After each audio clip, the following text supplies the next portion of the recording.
时间过得好快，又到了粽叶飘香的季节，粽子和龙舟比赛会填满6月的乡愁。轻轻剥开青黄色的粽叶，一股粽香味扑鼻而来，露出白色夹着腐乳红色的糯米，这是用鸡汤浸泡的糯米粽子，鸡汤融入米粒间，汁液鲜香，美味恰到好。大家好呀，我是清风。今天包一个与众不同的粽子，是因为其中融入了鸡汤，赋予了每一口粽子的鲜味。这是一个住在英国能干美丽的 Lydia 留言想吃的。她说，清风姐姐，我什么粽子都做过，就是最喜欢吃腐乳龙舟粽子，但是找不到配方。我留言说，那么今年的端午节我就来做这个粽子吧。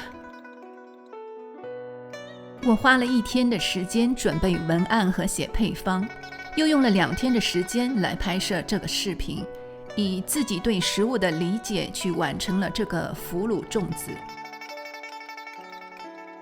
把所有调料都加入到碗中，盐的用量根据腐乳的咸度，然后用手抓匀，放入冰箱冷藏1个晚上，这样肉有足够的时间去吸收调料，才能入味和好吃。我提前了1天腌制了五花肉，第2天的时候煮鸡汤，买一个品质好一点的走地老鸡，加入姜片、1个葱节、料酒、2500克的清水。等一下我需要用这鸡汤来浸泡糯米的。再放6粒浸泡过的干贝，干贝放不放都可以。汤快炖好的时候要加入盐，这个镜头我没有拍摄进去。煮开后撇去浮沫，然后转小火炖2个小时。处理粽叶，干的粽叶用清水浸泡4个小时就可以了，用重一些的容器压在粽叶上，不让它浮起。当然你也可以提前1天浸泡。泡好的粽叶煮一下，这样更有韧劲。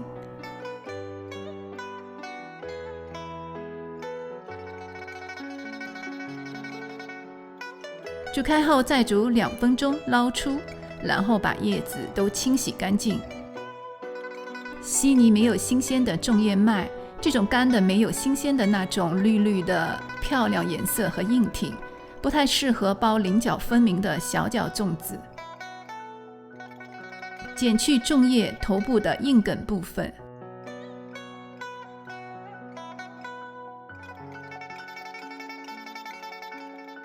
准备好了前几样，现在来清洗糯米。做这个粽子最好用圆糯米，在口感上呢比长的要来得糯。一袋正好是1公斤，我就全用了。每次都是多做一些，吃不完的就放入冰箱冷冻起来，吃的时候再拿出来煮一下。清洗好的米放在大一些的盆中，加入冷却的鸡汤，让糯米在鸡汤中浸泡2个小时。圆糯米不需要浸泡1个晚上的，时间太久的话，米粒会软烂。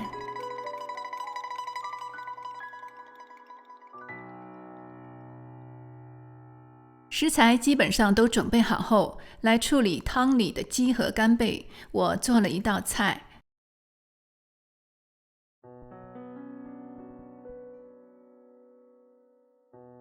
把油烧热后浇入在大蒜粒和葱花上，先把它们的香气给激发出来，再混合屏幕上的调料，加入汤里的干贝、适量的香菜和花生米，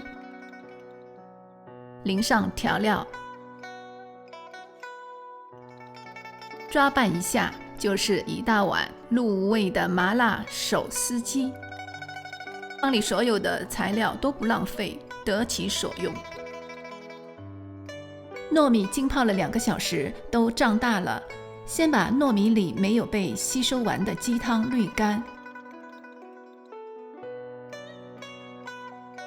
再加入红卤麸汁，盐来调味。虽然鸡汤里放了盐，但是那么多米，咸度会被稀释。这里不用生抽和老抽，我的认为是，既然是腐乳，就要突出它的特点和颜色，还有味道不能被其他的盖住。开始包粽子了，我用的是最简单的方法，米是不能露出的，粽叶的光面朝外。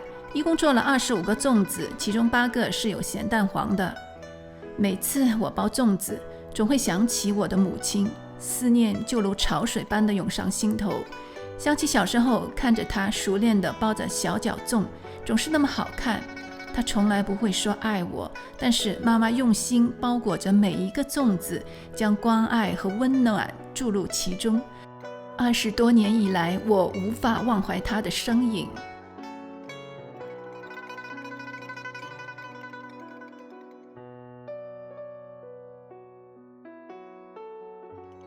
视频中我用了2种不同的方法，用棉线来打结，都是活结，吃的时候不用剪刀来剪棉线了。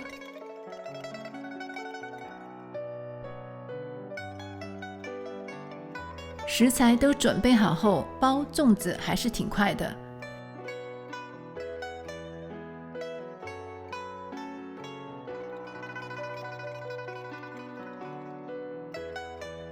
找一个大的锅，锅底铺几张粽叶，把包好的粽子都放入锅中，倒入开水，开水要没过粽子，然后在上面压一个盆子，煮开后转小火继续煮3个小时，当中加2次开水，关火后焖1个晚上，这样煮出来的粽子又糯又入味。粽子的清香缓缓地从锅中溢了出来，我贪婪地嗅着这一丝丝一缕缕粽香，口水都要流出来了。我不是经常吃面食，但是我像我父亲特别喜欢糯米做的食物。焖了1个晚上的粽子清解开来，散发出竹叶的清香、糯米的浓香、腐乳肉的甘香，夜夜层叠好运连，米米紧粘幸福眠。平时我也包粽子来吃，基本是肉粽。我也蛮喜欢红豆的粽子，裹着白糖吃，而且是吃冷的，米粒很紧实的那种。这个粽子不仅是舌尖上的美味，更是一种文化的传承，一种怀念，一种难以割舍的温馨。希望这个视频能带给你温暖和端午节安康的问候。